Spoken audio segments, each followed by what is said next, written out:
अस्सलाम वालेकुम नाज़रीन, इस वक्त मैं मौजूद हूँ अफ़गानिस्तान के अंदर और वार जोन की कवरेज का सिलसिला जारी है। एक्सक्लूसिवली आप देख रहे हैं आज टेलीविज़न के ऊपर। अफ़गानिस्तान से आने वाली ख़बरों को अगर आपने सुना होगा तो एक इस्तिलाह लाजमन आपने सुनी होगी, वो है प्रोविंशियल रिकन्स्ट्रक्शन टीम्स। अफ़गानिस्तान के तकरीबन तमाम सूबों के अंदर PRTs इस्टेब्लिश की गई हैं। बहुत बड़े हिस्से के ऊपर मिलिट्री और डेवलपमेंट की एजेंसीज जो है वो इकट्ठा होकर काम करती हैं। PRTs आने वाले दिनों में इंतहाई अहम किरदार अदा करेंगी। बाज़ जगहों पर तो ये मुकम्मल तौर पर सिक्योरिटी डोमिनेटेड एरियाज़ हैं जहाँ पर बाकायदा फोर्स डिप्लॉयड होती हैं। बाज़ जगहों पर आपको सिविलियन कंटेंट जो है वो ज़रा ज़्यादा नज़र आता है और बाज़ जगहों पर मिलिट्री और सिक्योरिटी एजेंसीज आपस में मिलकर काम करती हैं। लेकिन ये इंतहाई अहम एरियाज़ हैं, इसको अगर आप मुस्तकबिल करीब में देखें तो शायद फॉरवर्ड बेसिस के तौर पर भी इस्तेमाल किया जा सकता है। हम कंधार के अंदर बात करेंगे जनरल डेनिस थॉम्सन से, जो कमांडर हैं टास्क फोर्स कंधार, और उनके साथ सीनियर सिविलियन रिप्रेजेंटेटिव हैं जिनका नाम है अलीसा गोल्डबर्ग, जो रिप्रेजेंटेटिव ऑफ कनाडा इन कंधार है। तो कंधार जैसे क्रूशल एरिया के अंदर जो डेवलपमेंट और सिक्योरिटी के मामलात हैं वो इन दोनों शख्सियात के पास है। इनसे हम बात करते हैं, ज़रा इनसे पूछते हैं कि सिक्योरिटी डोमिनेट कर रही है कंधार के अंदर या डेवलपमेंट डोमिनेट कर रही है, और जब कनाडा की आर्मी मसलन कंधार से विड्रॉ करेगी 2011 को तो डेवलपमेंट का क्या बनेगा।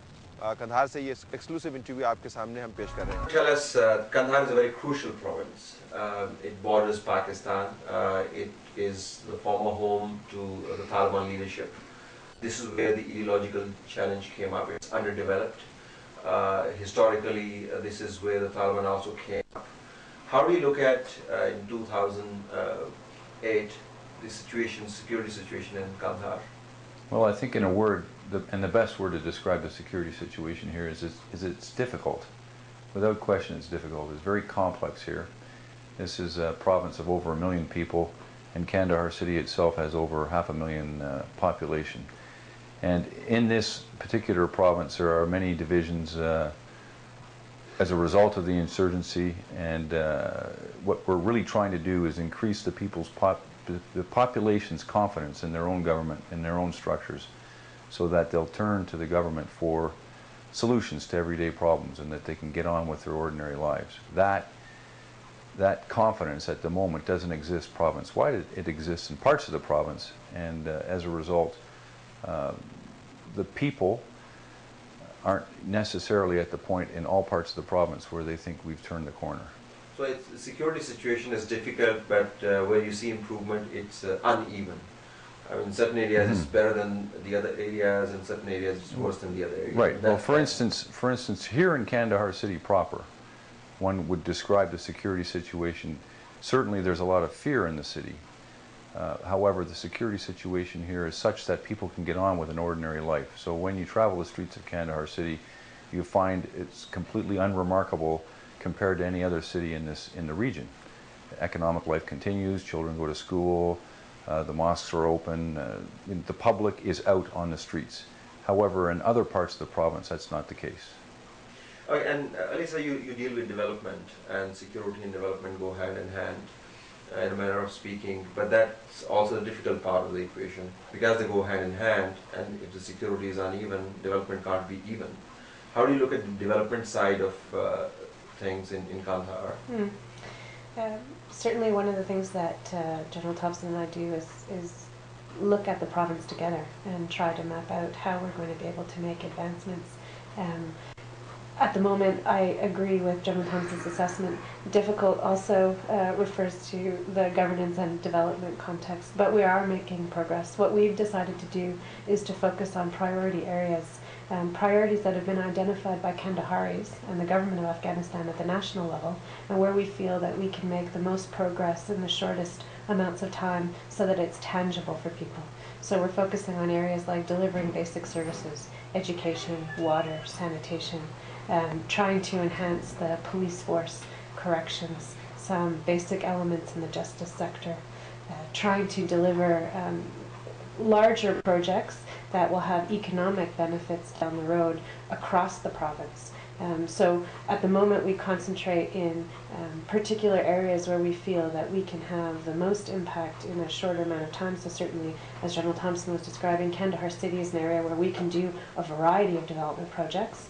But then we're also very strategic about hitting districts with large population bases elsewhere within the province, so that we can deliver some core services in hopes that that combined with work that's being done on the security side, we can slowly expand the number of services that are being provided to the outer districts within the province. That's a fairly large agenda. I'll come back to that, but back to the insurgency side. I've seen those military maps, not that they make sense to me ever, but whatever is explained to me on those maps, we have to lap it up as journalists.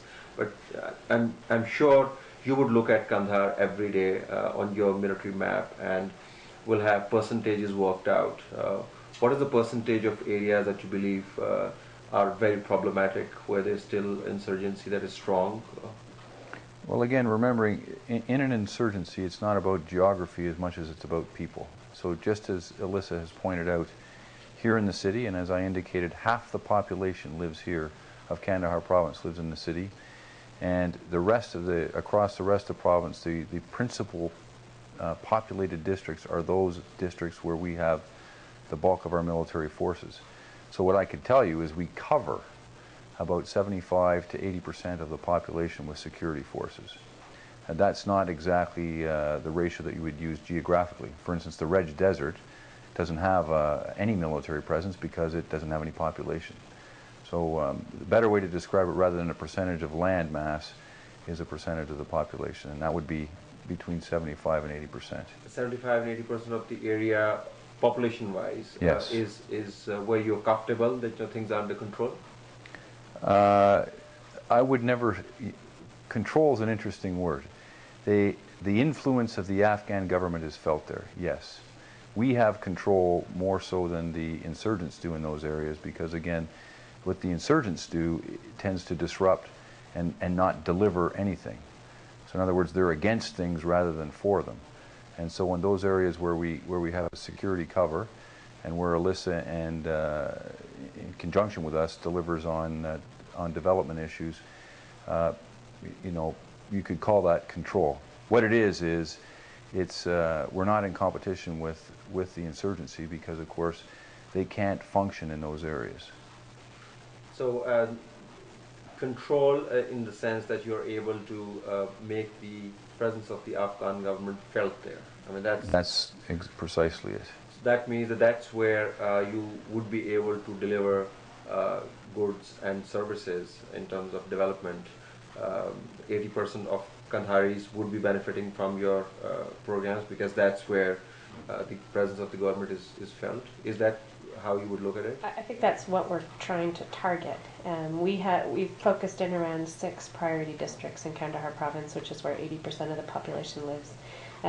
We can't at this moment provide basic services to all of those areas, because there are pockets within there that are still difficult.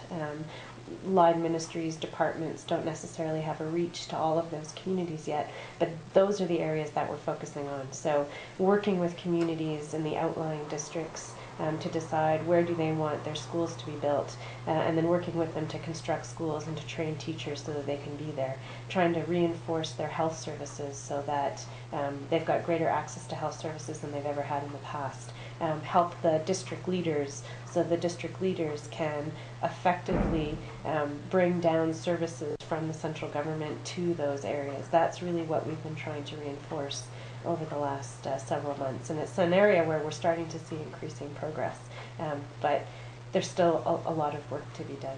I mean, listening to you, it's interesting.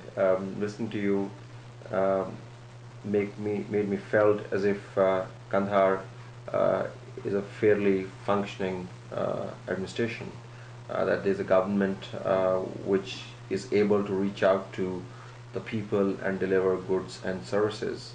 And I'm wondering, is that the Kandahar that we really know? Because if you are unable to